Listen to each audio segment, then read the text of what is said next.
Hello, good morning. আমি ফাল্গুনী বক্সি। আজকে আমি একটা বিষয় নিয়ে এসেছি। আজকে পড়াশোনা করাবো না। আজকে আমি এটাই বলবো যে আমরা মনকে কীভাবে শক্তিশালী করতে পারবো। মন আমাদের দুর্বল হয়ে গেলে তাকে শক্তিশালী করা দরকার। আমাদের শরীরে দুরকম শক্তি আছে। একরকম মানসিক শক্তি, আরেক রকম শারীরিক শক্তি বা পেশি শক্তি। মানসিক শক্তি অনেক সময় আমাদের চিন্তা ভাবনা অনেকগুলো ফ্যাক্টরের উপর ডিপেন্ড করে। চিন্তা ভাবনা এগুলো থাকলে এক ধরনের শারীরবৃত্তীয় শরীরে অক্ষমতা বা শরীর খারাপ থাকে, শরীরে নানা রকম রোগ থাকে, সমস্যা থাকে, তখন তার উপর নির্ভর করে। আর পারিপার্শ্বিক সমস্যার উপরে চিন্তা ভাবনা করবো না বলে তো চিন্তা ভাবনা কমে যাবে না। চিন্তা থাকলে চিন্তা আসবেই, আর চিন্তা থাকলেই রাতে ঘুমাতে দেবে না, ভালো করে খেতে দেবে না, মানুষ আরও দুর্বল হয়ে যাবে। এই দুর্বলতা থেকে কীভাবে কাটিয়ে উঠবেন তারই সলিউশনের কথা আমি আজকে বলছি। দুর্বল মানুষকে আরও গ্রাস করে। আপনি দেখছেন যে আপনার চিন্তাভাবনা দিন দিন বেড়ে যাচ্ছে। কিসের জন্য বাড়ছে? আমার ছেলের জন্য বেড়ে যাচ্ছে। ছেলে পড়াশোনা করছে না, ছেলে একদম টিভি দেখছে, মোবাইল গেম খেলছে, বা আমার হাজব্যান্ডের জন্য হাজব্যান্ড ঠিক মতন করে অফিস যাচ্ছে না, রেগুলারিটি নেই, যে কোনো একটা সমস্যা। সেটা কিন্তু আপনি যদি দিন দিন তর্ক বিতর্কে জড়িয়ে যান, সেটা চলতেই থাকবে।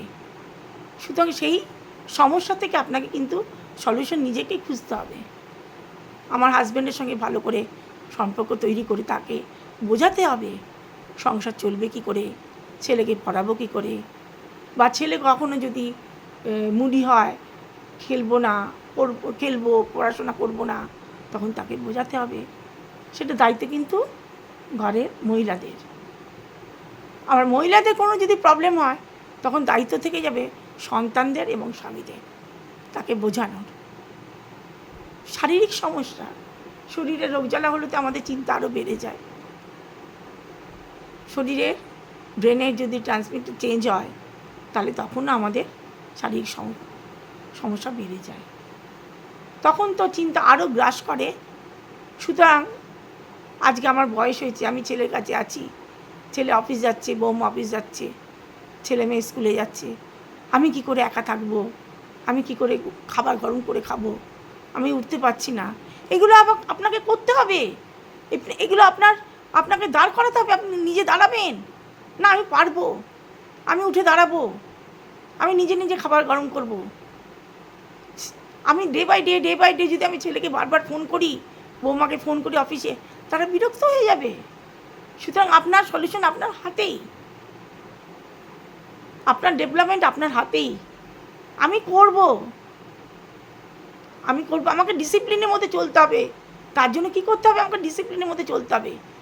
আমি ভোরবেলা ঘুম থেকে উঠলাম, একটু বাইরে জগতের সঙ্গে একটু হাঁটাহাঁটি করে নিজেকে মিশিয়ে নিলাম, প্রকৃতির হাওয়া শরীরে লাগালাম। আমাদের এসি, আমাদের ফ্যান, আমাদের নানা রকম এয়ার কুলার আমাদের শরীরকে আরও বেশি খারাপ করছে। আমাকে প্রকৃতির সঙ্গে থাকতে হবে। প্রকৃতির সঙ্গে যত বেশি থাকবেন, তত আপনার সমস্যা কিন্তু কমবে, সমস্যা বাড়বে না। এবং যখন আপনি ঘরে আসবেন, সকালে মর্নিং ওয়াক করার পর দেখবেন কতটা ফ্রেশ লাগছে। প্রকৃতি আমাদের কতটা উপকার করে, কতটা সাপোর্ট করে। তখন অনেক সময় দেখা যাবে আপনি যদি এই রেগুলারিটি মেনটেন করেন, আপনার হয়তো ওষুধও কমে যাচ্ছে, আপনার খিদে বাড়ছে, আপনার রক্ত সঞ্চালন হচ্ছে, পেশি সঞ্চালন হচ্ছে, আপনি নিজেই পারছেন। আর পারিপার্শ্বিক সমস্যা থাকতেই পারে। অর্থনৈতিক সমস্যা হতে পারে, সেটা অর্থনৈতিক সমস্যা, সেটা পারিপার্শ্বিক সমস্যা, যেমন বলছি সম্পত্তির বিষয় হতে পারে। পারিপার্শ্বিক সমস্যা হচ্ছে আপনার ধর্ম সম্বন্ধে হতে পারে, অনেক কিছু হতে পারে। সেগুলো সমস্যা কিন্তু আপনাকেই সমাধান করতে হবে। আমি একটা বলছি, স্বামী স্ত্রী যদি বিবাদ হয়, তাহলে কি হয়, স্বামীকে নয় স্ত্রীকে, দুজনের মধ্যে একজনকে এগিয়ে যেতে হবে, নাহলে তার রেজাল্ট কী হবে, ডিভোর্স। বা ছেলেমেয়েরা কী সমস্যায় পড়বে, হয় স্বামী সমস্যায় পড়বে, নয় স্ত্রী সমস্যায় পড়বে। সুতরাং সলিউশন কিন্তু আমাদেরই হাতেই। ওষুধ, শরীর খারাপ হয়েছে, আমাদের ওষুধ খেতে হবে।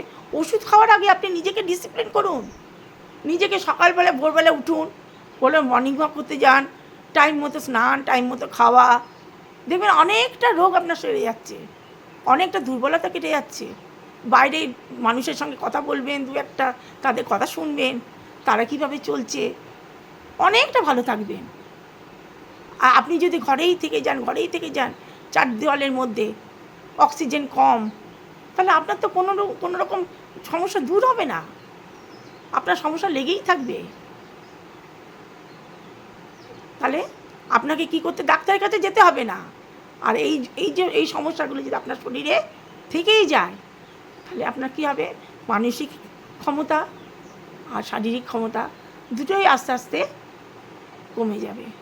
আর যদি আপনি দেখেন যে আমি 2-3 দিন পর আমি ডাক্তারের কাছে যাব, ওষুধ খাবো, ওষুধ খেলে আপনার এই সমস্যার সমাধান হবে না, আপনার ভালো কিছু হবে না। আপনি আপনার সমস্যা নিজেই বার করবেন, আমাকে কীভাবে ভালো থাকতে হবে, আমি কী করে ভালো থাকবো, দ্যাট ইজ প্রাইম, সেটাই হচ্ছে মেন। সুতরাং মানসিক শক্তিশালী এবং শারীরিক শক্তিশালী, এই দুটো নিয়ে আমাদের মনকে কিন্তু চাঙ্গা থাকতে হবে। আজকের দিনে আসি, নমস্কার, আমি Falguni Baxi, thank you very much.